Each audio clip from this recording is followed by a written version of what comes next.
Lui, c'est mon arrière-grand-père paternel et c'est ma grand-mère maternelle. D'accord. Donc c'était lui l'aîné et Edmond est le deuxième. Vous voyez déjà, il est différent des autres, déjà par son costume. Lui, c'est l'artiste et les autres auront des destins, disons, plus simples. Car c'est une carrière de peintre que rêve d'embrasser Edmond Louillot dès son plus jeune âge. Né en 1861 dans le hameau de la Lobe, commune de Harry, ce fils de paysan devient allemand à l'âge de 9 ans suite à la guerre franco-prussienne. Aussi, c'est à Karlsruhe et Düsseldorf qu'il étudie la peinture avant de se faire un nom à Munich, tout en restant très attaché au clair-obscur de sa Moselle natale. On parlait des obscurités, des profondeurs germaniques et de la clarté française, même si ce sont des poncifs, des clichés. Il y a quelque chose de vrai. Et la Lorraine, le pays du milieu, la Lotharingie, l'Austrasie se trouve exactement à la jointure, à la jonction de ces deux cultures, ces deux esprits. Et Edmond, à sa manière, à sa façon à lui, illustre, je crois, cette dualité. C'est ainsi que le style Edmond Louillot navigue entre l'école allemande de Lenbach et l'école française de Jean-François Millet. Edmond Louillot, qui à l'instar des impressionnistes, n'hésite pas à sortir toiles et pinceaux par tout temps, en Bavière comme dans le pays messin. Ce qu'on a voulu reconstituer, c'est un peu le dialogue entre deux œuvres.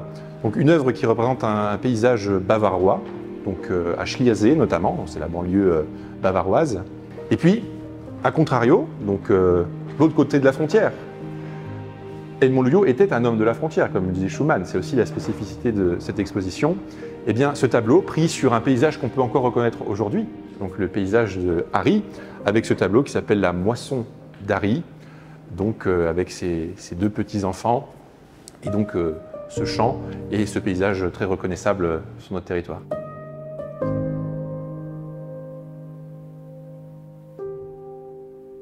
Ce qui m'interpelle, m'appelle, m'attire dans cette peinture, c'est un côté que j'appellerais intimiste. Et je suis très heureux que l'exposition ait lieu ici à Montigny, au château de Courcelles, parce qu'en fait, elle met en évidence l'attachement du peintre, l'attachement de l'artiste à son petit pays messin. Et les tableaux des paysages en particulier rendent compte de cette manière.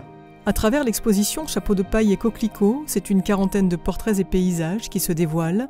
Des toiles cédées par Edmond Louillot, d'autres prêtées entre autres par les musées de la Cour d'Or et de Vic-sur-Seille, mais aussi par plusieurs musées allemands, sans oublier la présence d'une œuvre unique en son genre, venue tout droit des États-Unis. Donc le musée de Seattle Oui.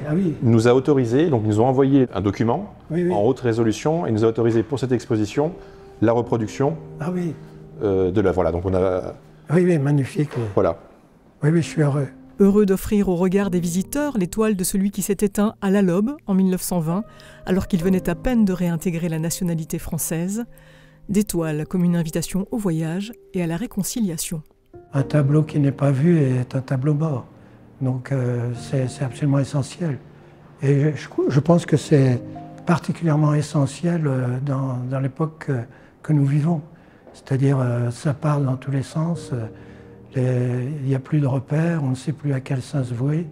Donc il faut revenir aux sources, aux origines, et pour chacun au patrimoine familial, local, régional.